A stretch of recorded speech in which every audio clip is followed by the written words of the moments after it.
الحمد لله رب العالمين والصلاة والسلام على سيد المرسلين وخاتم النبيين سيدنا وحبيبنا محمد وعلى آله وصحبه أجمعين ومن تبعهم بإحسان إلى يوم الدين. با سلام و درود خدمت شما بینندگان عزیز، براتون بهترین اوقات رو آرزو میکنم.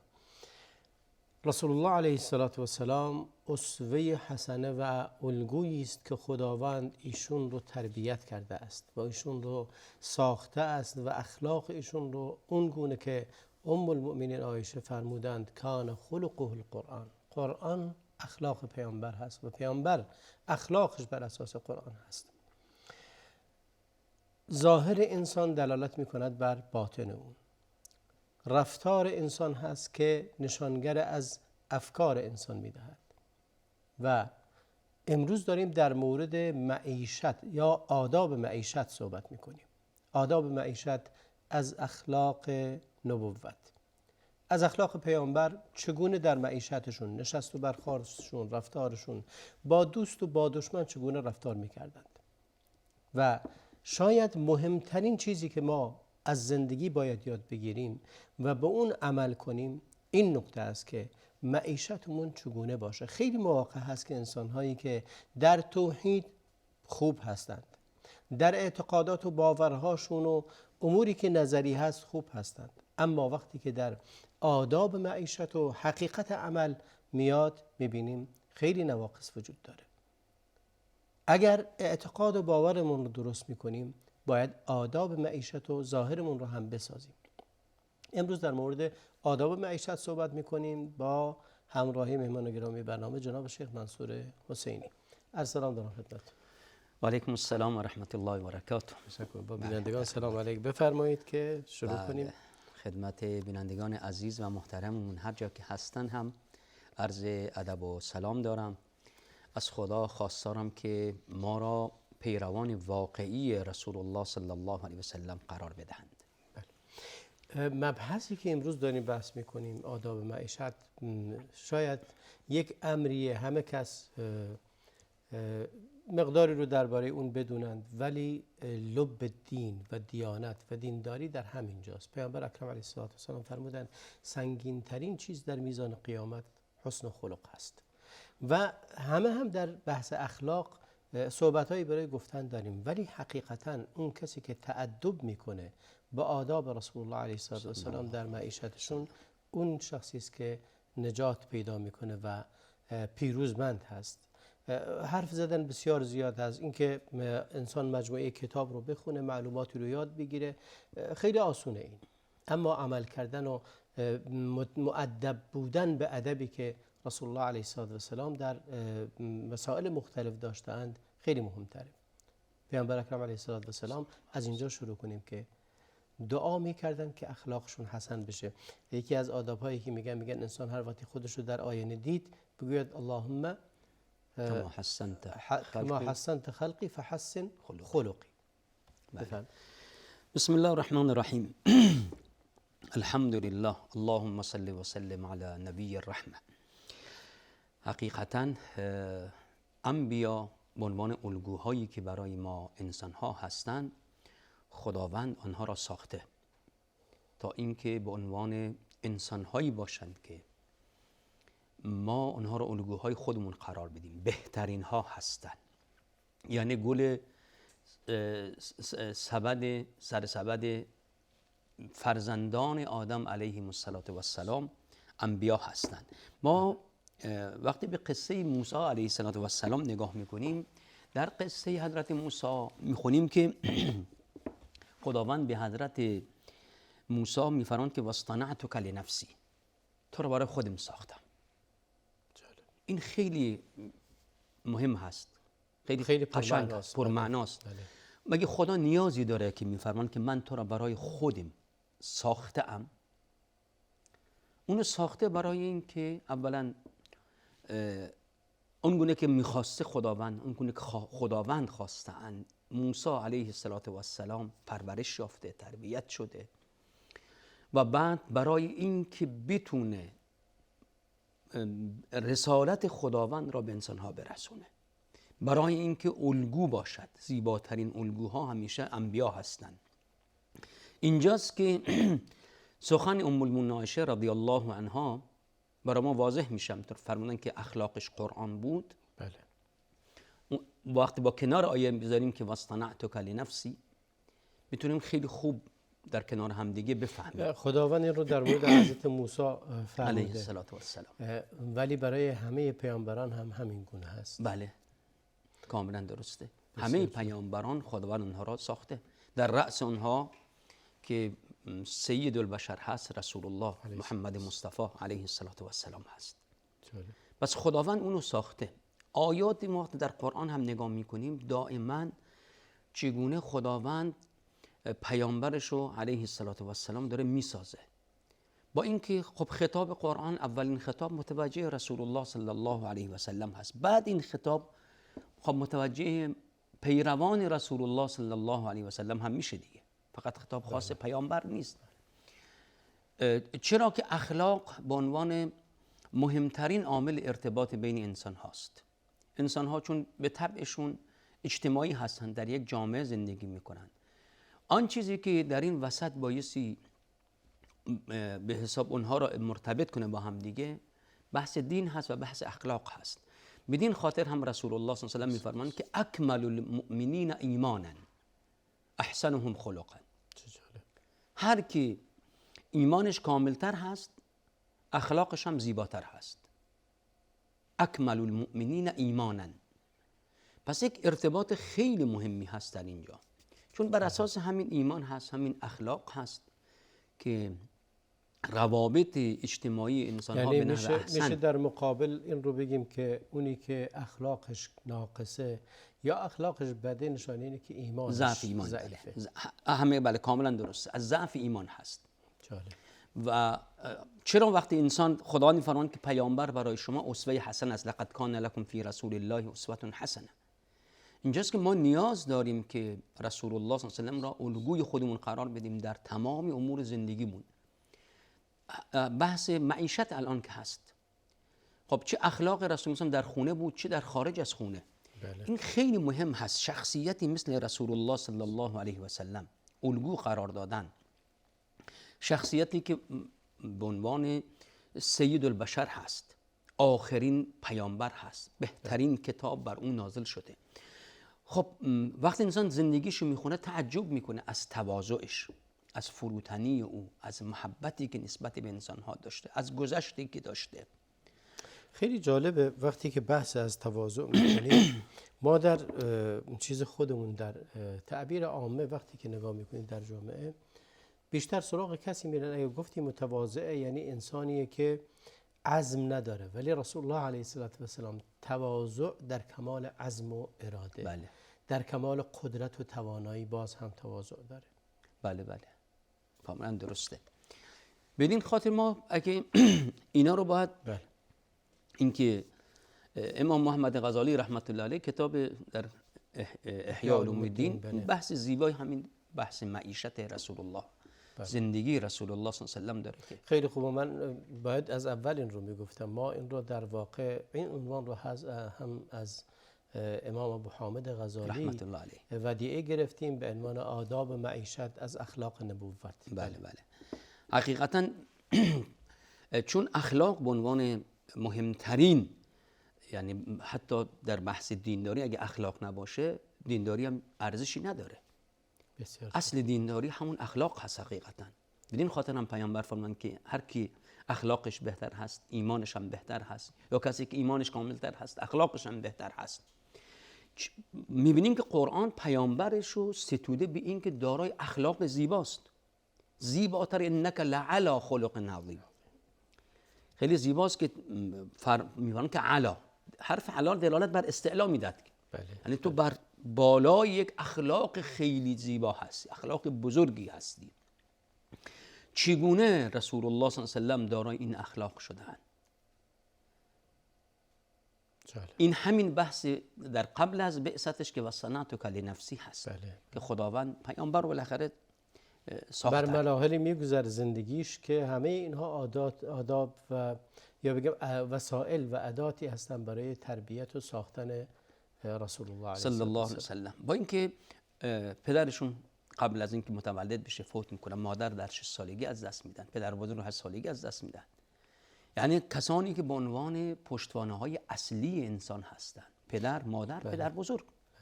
و همیشه مردم میگن مخصوصا در این زمان که اگر حالا چه کسی ایشون رو تربیت میکنه، چه کسی بهش میرسه و به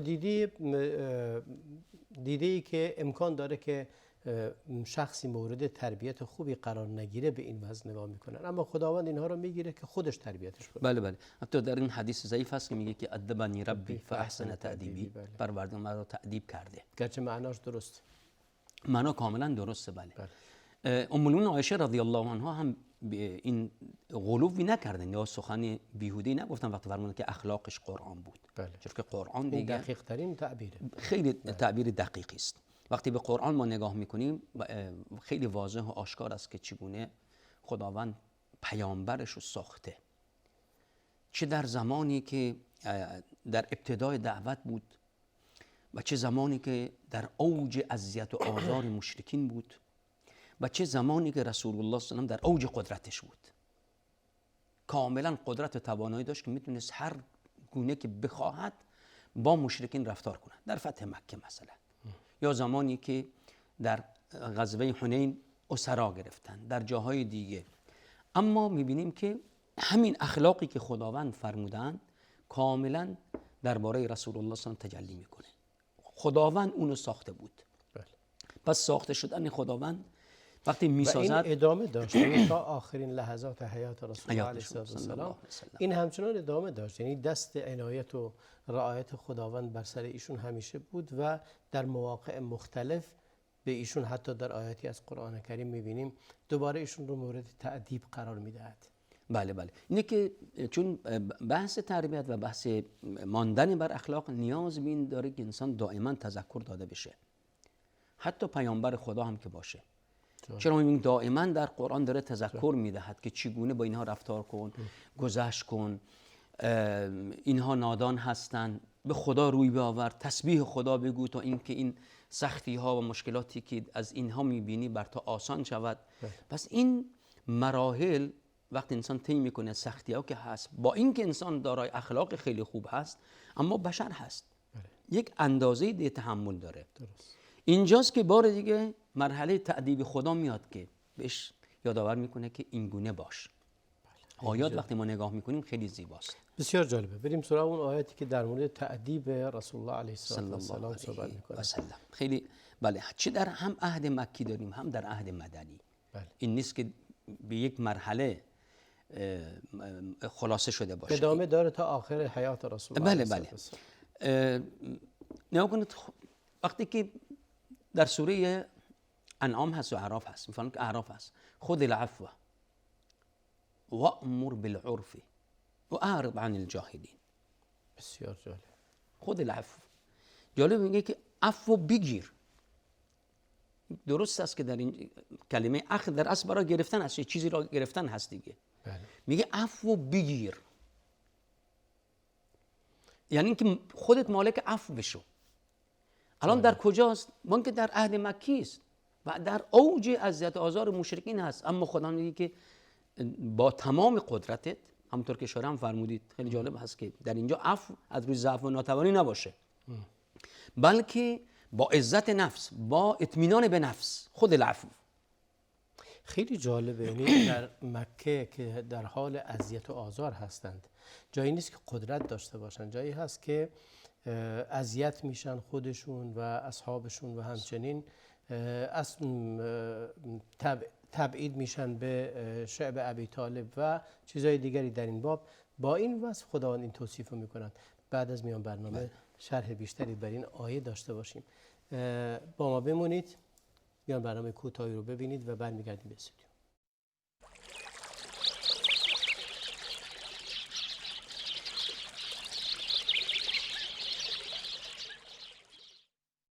با سلامی دوباره خدمت شما بینندگان عزیز.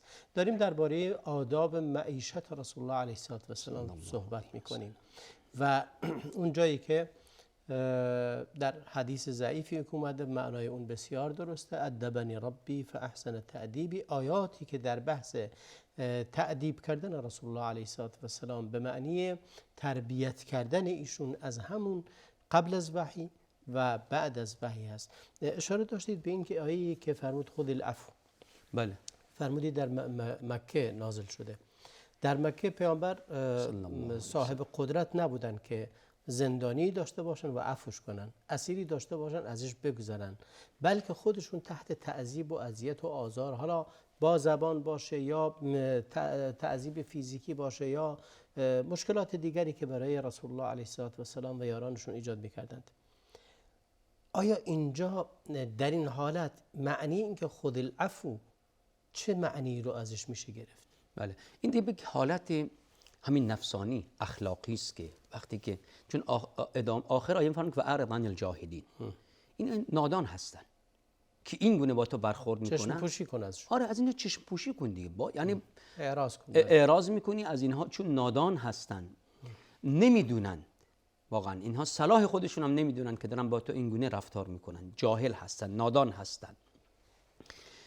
پس اینجا خیلی جالب هست، هم که بحث به عفو میکنه، بعد امری به عرف هم میکنه، در کنار همدیگه قرار دارن، به قولان نه قدرتی دارن. این مسئله خود العفو حالا امر به عرف بهش میرسیم، آیا به معنی این نیست که در اون حالتی که پیامبر اکرم علیه السلام با یقین تمام، با دلسوزی تمام برای نجات اونا تلاش میکنه و اونا برای اذیت و آزار ایشون کار میکنن، آیا اینجا تربیتی نیست که بخواد پیامبر رو آماده کنه که این اذیت و آزارها در دل تو کینه ایجاد نکنه، باعث نشه که این اذیت و آزارها تو دلت بمونه؟ اصل رو بر عفو قرار بده، همونطوری فرمود خذ العفو، نه فرمود اعط العفو. بله، در حالی که مقامش این هست که اعطا کنه، عفو دادنی است، بله بله، گرفتنی نیست، ولی اینجا میفرم بگیر عفو رو. عفو بگیرید، کاملا درسته، این برداشت کاملا درسته. اصلا خود آیه خب بالاخره تربیت هست، تربیت کردن هست. اون هم پیامبر در این حالتی که در ضعف هست، در اوج اذیت و آزار مشرکین هست، جایی هست که انسان باید فراموش نکنه. بله، بعضی وقتا انسان یک کسی بهش بدی میکنه، این داره خوبی میکنه، اون داره بدی میکنه، بله، در دل انسان میمونه، ولی اینجا رسول الله علیه السلام آثار این آیات رو و این تربیت رو تو فتح مکه میبینه. چون الان یک رسالت والایی داره، برمیگرده به رسالتی که انسان داره و این رسالتی که داره متوجه این رسالت باشد. اگر میخواد مسئله رو شخصی کند، خب هیچ وقت از قلب انسان در نمیره، بله، فراموش نمی کند و همیشه اونو به عنوان یک مسئله شخصی به حساب میاره. اما وقتی بحث خیلی بالاتر از این هست، بحث این که شما یک رسالتی دارید، یک مسئولیتی دارید، خیرخواه مردم هستید، اینجاست که دیگه اینها رو باید بخری، اینجاست که دیگه بایستی بری دنبال عفو که عفو بگیری. و در مقابل هم فرمان که وأمر بالعرف، امر کن به عرف، با این که در اینجا میگه که معنای عفو این نیست که دیگه شما ساکت بشید، که شما دیگه دعوت ندید، شما دست از دعوتتون بکشید، دیگه اینها تموم شد، دیگه ارزشی این ندارند که من اونها رو دعوت بدم، ازشون ناامید بشید. نه، با این حال میفرمان که وأمر بالعرف، امر به عرف کن. عرف یعنی هر چیز پسندیده و زیبا، هر چیز خوب امر کن بهش. در اوج گذشت امرم بکن، دعوت تو ادامه بده و روی گردانی کن از اینهایی که نادان هستن، اهمیت نده. خب در مقابل در آیات دیگه خیلی جالب هست، وقتی که میخونیم که میفرمان که فاعف عنهم واصفح ان الله يحب المحسنین. عفو، صفح و احسان. خب این کلمات چه تفاوتی با هم دارند؟ بله. صفح و عفو با هم بله چه تفاوتی دارند؟ بله، مسئله عفو کردن، عفو یعنی آثار یه چیزی از بین بردن، یعنی نظر آثارش بمونه، آره این کارهاشون در قلب تو بمونه، روی روحیه تو تأثیر بذاره. وقتی میمونه اثر، امکان داره در ظاهر انسان گذشت کند ولی در اثرش میمونه. بله. اینجا خدا میفرماید که فاعف عنهم، کلا اون اثر کارهاشون از وجود خودت بردار، و میبینیم که رسول الله صلی الله علیه و سلم در تعامل و برخوردشون با دشمنانشون چگونه بودن. اینو قرار داده بودن که فتح مکه شد، گفت نظرتون چیه؟ شما به نظرتون من با شما چه کار میکنم؟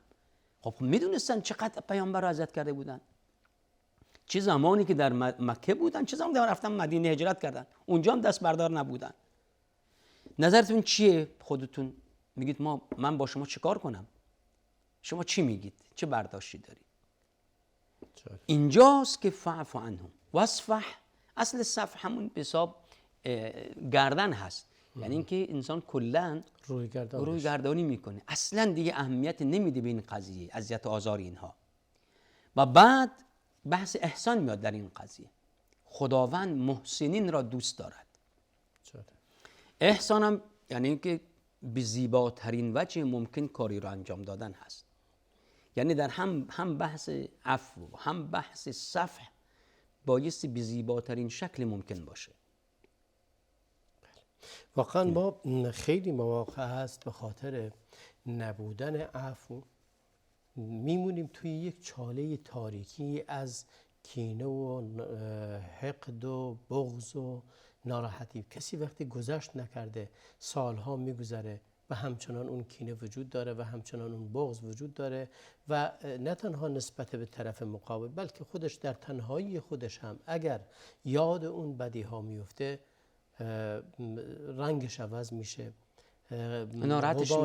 غبار غم بر سر روش میشینه، شاید لفظش هم تلخ بشه، حالتش هم تلخ میشه و کلا معیشت رو برش چه کسای زیادی هستن که دچار مشکلات روحی روانی میشن به خاطر سختی ها یا عذاب ها یا دردهایی رو که در گذشته چشیده اند.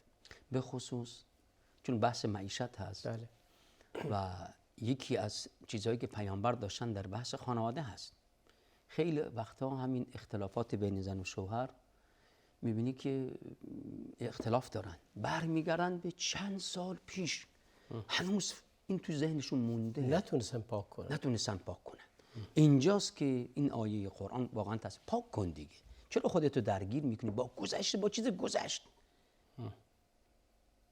چرا اون گذشته؟ با گذشته داری زندگی میکنی، الان زندگی کن. فاعف عنهم، بگذر.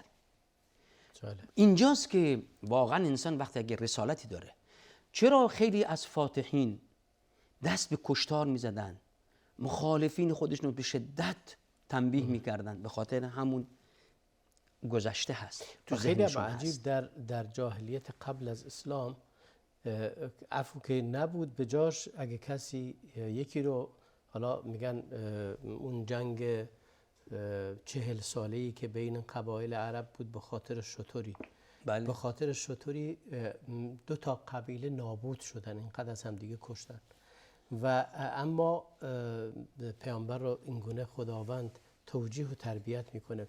یک نقطه من از یک روانشناس شنیدم که میگه گذشت کن به خاطر خودت. بله. به خاطر اینکه خودتو از بار اون سختی و ناراحتی و غم و غصه‌ای که داشتی نجات بدی گذشت کن.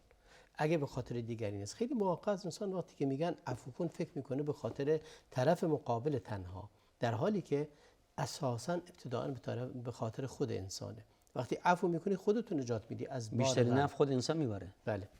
واقعا اینطوریه، به خاطر خودش.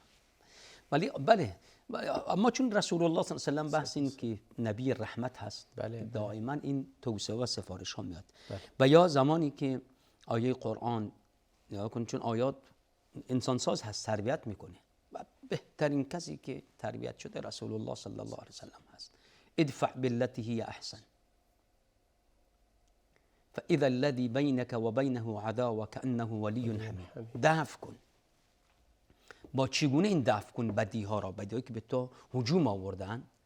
بالتي هي احسن، به هر وجهی که زیباتر هست، بهترین شیوه. بهترین شیوه، هر چیزی که میدونی بهترین شیوه است، بدی ها را از خود دفع کن. در این صورت اون که دشمن توست تبدیل میشه به دوست صمیمیت. یعنی اگه انسان گذشت نکند، با زیباترین وجه ممکن پاسخ انسان ها رو نده، بخواد جواب بدی را به همین صورت بده، کسی بد گفت تو هم بد بگی، زبان بد باز کرد، تو هم زبان بد باز کن. خب در اینجا چی میشه؟ مثلا هیچ فرق نمیکنه، مشکل حل نمیشه، بلکه بر مشکلات افزوده میشه، ناراحتی ها همچنان ادامه پیدا میکنه، خود انسان بارد از داخل داره ریزش میکنه. بله، خیلی نقطه جالبی این مسئله و یکی از دعوتگران حکایت خودشون میگه، گفت که در یک مسیری بود، یه جاده‌ای بود، یه طرفه بود، من مخالف میرفتم، یه طرفه بود، به خاطر اینکه نرم باید میرفتم آخر خیابون دیگه برمیگشتم و ترافیک بود، گفتم خب این مخالف میرم، زودتر میرم سر میدون دیگه راحت میشم از این ترافیک. میگه همینطوری مخالف میرفتم، یکی اومد، یکی هم از اون طرف اومد، اون حق با اون بود، شروع کرد به فحاشی کردن و بد و بیرا گفتن پدر و مادر و خیلی. میگه منم این عصای کنارم بود و خیلی هم داغ شدم از اینکه فوش مادر و ناموسی داد و خیلی داغ شدم و بعد یه لحظه گفتم اعوذ بالله من الشیطان الرجیم گفتم و بعد شیشه رو پایین کشیدم گفتم شما راست میگید، ببخشید من اشتباه اومدم، من خطا اومدم. اون هی فوش میداد، من گفتم اولین باری که بود دعا براش کردم، گفتم خدا تو رو ببخشه، خدا تو رو زنده باشی، ببخشید من راه رو اشتباه اومدم. میگه اون فوش داد، من صحبت خوب کردم و این حرف درست من و این صحبت خوب من، میگه طرف دیگه ایستاد همینطوری، میگه سکوت کرد، به من نگاه میکرد و هیچی دیگه سکوت بود، تا اینکه پایین اومد سرمو بوسید و گفت که شما چه کاره ای، شما کی هستی؟ من دارم فوش میدم، تو داری دعا برام میکنی. و یک تعامل خوب باعث میشه طرف مقابل که انه ولی حمیم، گفت که ما تبدیل شدیم به دو تا دوست صمیمی برای همیشه و این یک واقعیته. بله، ولی که انه ولی حمیم، واقعا همین گونه است. و یا میفرمان که خیلی قضیه رو وارد این بحث گذشت که میاد چگونه مرتبطش میکنه با الله سبحانه و تعالی. بله. ولیعفو ولیصفحوا الا تحبون ان یغفر الله لكم. اگه تو دوست داری خدا تو رو بمرده، تو چقدر اشتباه میکنی تو زندگیت؟ مگه دوست نداری خدا تو رو ببخشه؟ در مقابل هم تو از اشتباهات دیگران گذشت کن. همونطور که تو دوست داری خدا گذشت کند، پس تو هم گذشت کن. ولیعفو ولیصفحوا، اینم کجا داره آیه میگه؟ در قضیه افک هست. اول خطاب به خود رسول الله صلی الله علیه و هست، خطاب به ابوبکر صدیق هست، خطاب به ام المؤمنین عایشه هست. بحث کمی نبود، چقدر بر پیامبر تاثیر گذاشت، بر ابوبکر تاثیر گذاشت، بر ام عایشه رضی الله عنها تاثیر گذاشت. آیه میاد میگه که گذشت کنید. شما دوست دارید خدا گذشت کنه؟ خب از اینها هم گذشت کنید. اشتباه کردن، اینها اعتراف، الان متوجه شدن اشتباه کردن و گناه سنگین هم مرتکب شدن، اما دیگه اینو از قلبتون بیرون بیارید. دیگه نباید بمونه که بر روابطتون کلا تأثیر بذاره، کل روابط رو بر انسان فراموش کنه، چه روابط خویشاوندی باشه چه روابط ایمانی باشه. بله، بسیار عالی. و بحث گذشت بحثیه که در سیره رسول الله علیه السلام بسیار پررنگ هست و بدا به حال کسانی که یک بره از تاریخ رو میگیرند و کل قرن، چندین قرن رو حول و حوش همون نقطه تاریک دارن حرف میزنن. میان برنامه رو ببینید، برمیگردیم استودیو.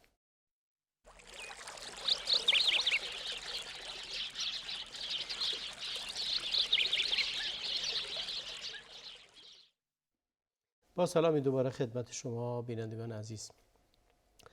در قسمت پایانی بحث امروزمون هستیم و آیاتی از قرآن کریم که تربیت شخصیت رسول الله علیه السلام رو شکل داده و با تربیت کردن ایشون و تأدیب کردنشون با این آیات هست که اون شخصیت عظیم و بزرگ درست شده است و تحت رعایت و صنع خداوند هست که این شخصیت بزرگ به حضرت ام المؤمنین عایشه رضی الله عنها گفتند کان خلقه القرآن. داشتیم در مورد عفو صحبت میکردیم و آیاتی که به پیامبر دستور عفو گذشت رو میده. بله، در سوره مبارکه نور بود که فرمودن که ولیعفو ولیصفحوا الا تحبون ان یغفر الله لكم. گذشت کنید، رویگردانی کنید، فراموش کنید، از قلبتون پاک کنید.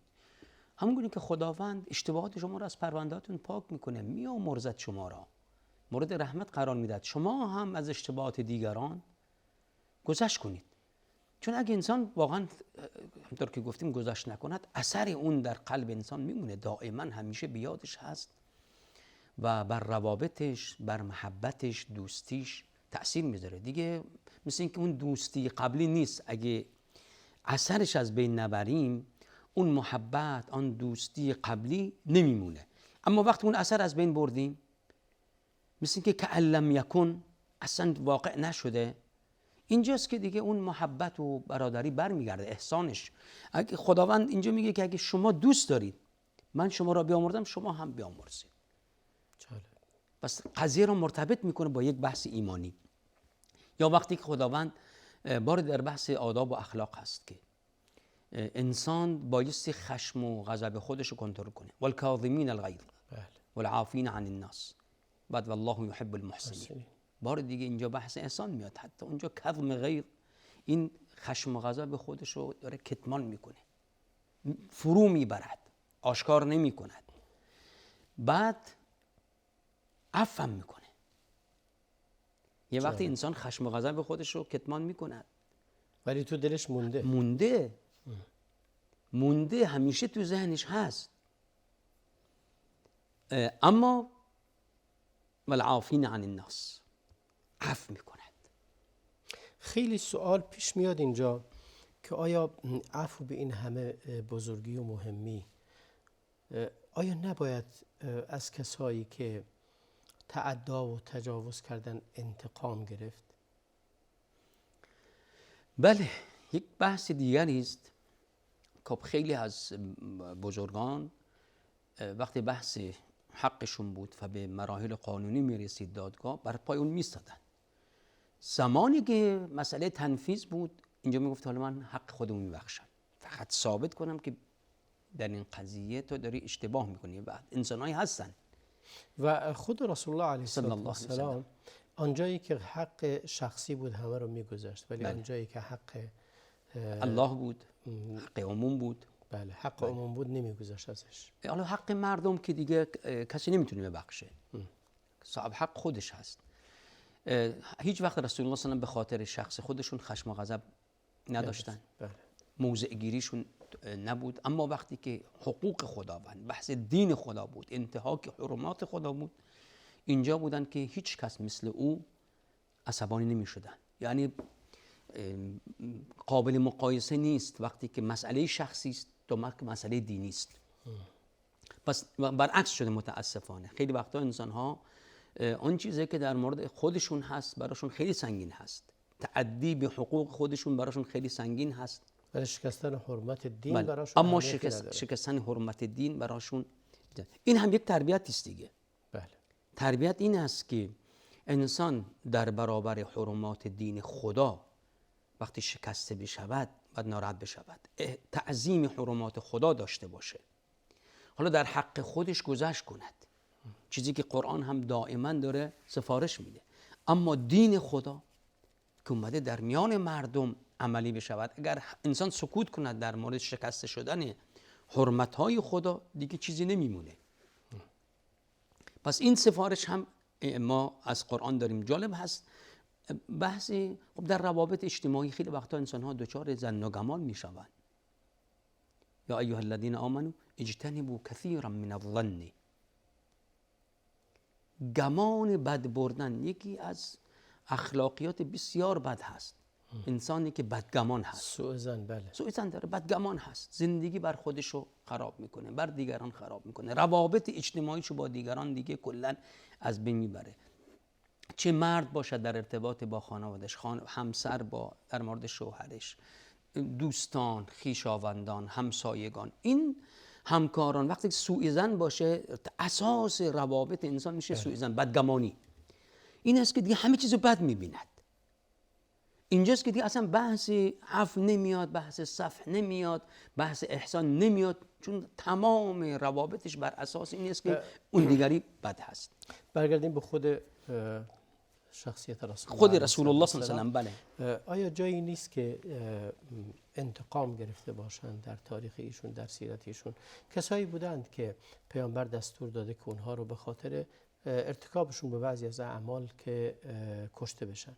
آیا این با این آیات چگونه با هم دیگه تفسیر و توضیح داده بله. میشه؟ این میشه در ادامه همون سوالتون که یه وقتایی دیگه گذشت کردن زیبا نیست.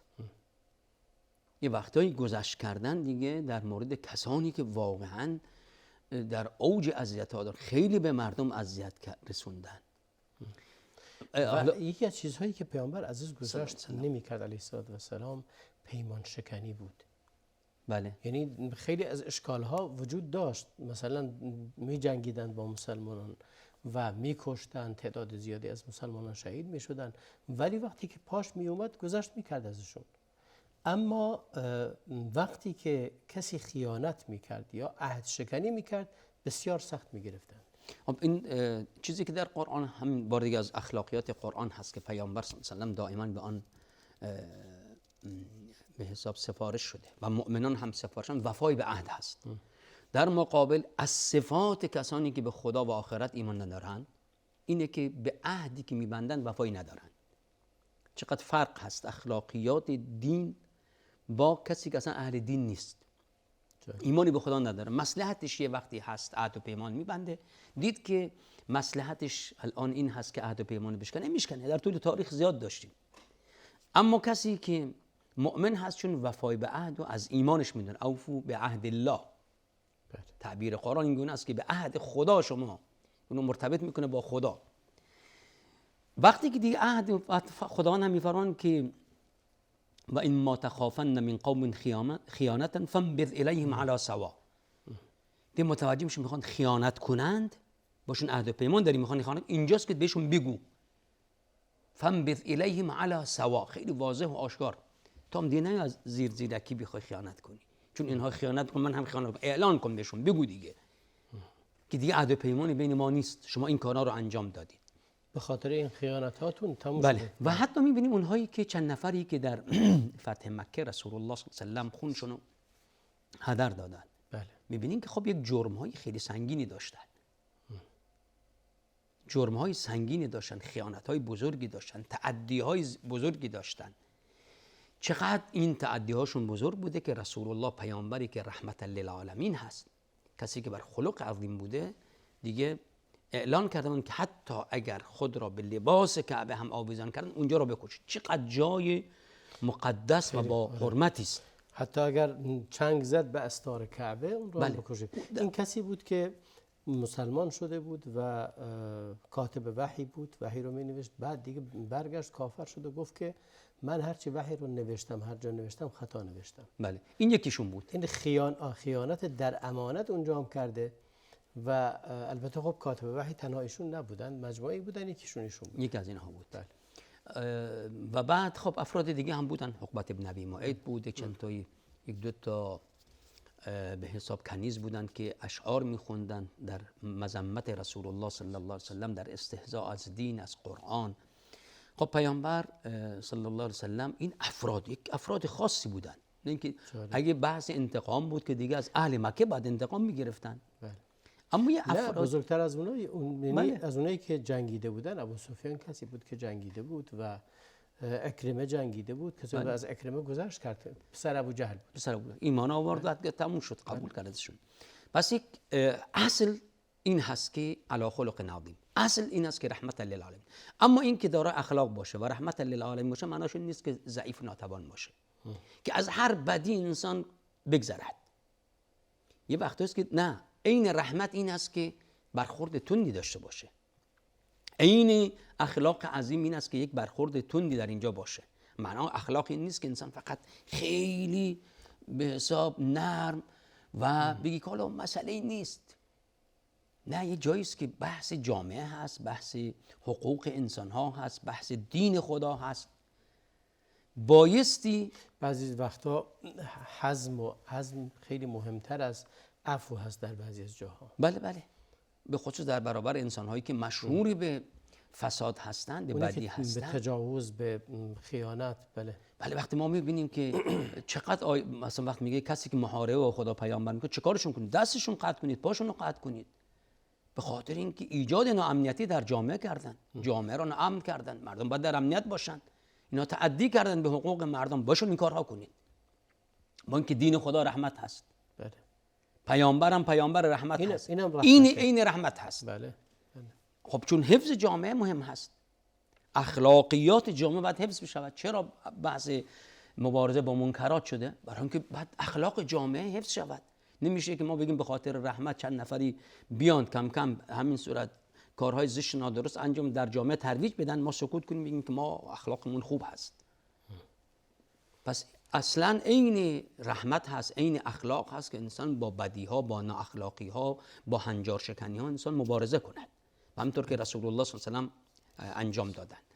و همچنین آیات بسیار زیاد دیگه داریم وقتی که در این مورد خداوند در مورد اخلاق رسول الله صلی الله علیه و سلم صحبت میکنند. و یک آیه جامع و شاملی که هست که قرآن به همه ما انسان ها سفارش شده که رسول الله صلی الله علیه و سلم در زندگیشون عملی کردن. در سوره مبارکه نحل میخونیم، آیه 90 هست که ان الله یأمر بالعدل والاحسان و ایتاء ذی القربى و ینهی عن الفحشاء والمنکر والبغی. اینها حقیقتاً سه قاعده اساسی هستند در روابط اجتماعی، در اخلاقیات. بحث عدل هست، احسان هست و کمک کردن به خویشاوند، چه نظر مالی چه معنوی. این چیزایی که امر شده. عدل که دیگه به عنوان پایین‌ترین درجه روابط انسان هاست، اگه کمتر از این بیاد دیگه ظلم میشه. اما بالاتر از اون احسان هست که بار دیگه اسلام دعوت کرده به احسان، و این ما در زندگی رسول الله صلی الله علیه و سلم میبینیم. هم بحث عدل هست در روابط زناشویشون که هست، خانواده‌اش که هست. بله، ما کمتر از این دقیقه. بله. و هم بحث احسان میبینیم در زندگی رسول الله صلی الله علیه و سلم که همیشه در همه کارهاشون احسان داشتن. بله. در دعوت، در رفتار با دیگران. بله، این آیات بسیار بسیار محوری هست و بله. خیلی هم مهمه. یعنی عمل کرده به اون نه تنها در سطح جامعه بلکه در سطح زندگی فردی و در حتی قبل از اینکه با دیگران در تعامل باشی با خود انسان باید انسان عادل باشه نسبت به خودش، نسبت به خودش احسان بورزه، نسبت به بله. سپس خویشاوندان و بقیه افراد جامعه و تا رده‌های بالاتر. به انتهای برنامه رسیدیم. تا برنامه دیگر و فرصت دیگر از جناب عالی بسیار بسیار متشکرم که حضور پیدا کردید و از شما بینندگان عزیز که تا این لحظه با ما بودید بسیار متشکرم. امیدوارم که هفته آینده باز در همین خصوص صحبت داریم و شما بینندگان عزیز بیننده برنامه‌های ما همیشه و همچنان باشید. همه شما را خدای بزرگ میسپارم. صلی الله و بارک علی نبینا محمد و علی آله و صحبه اجمعین.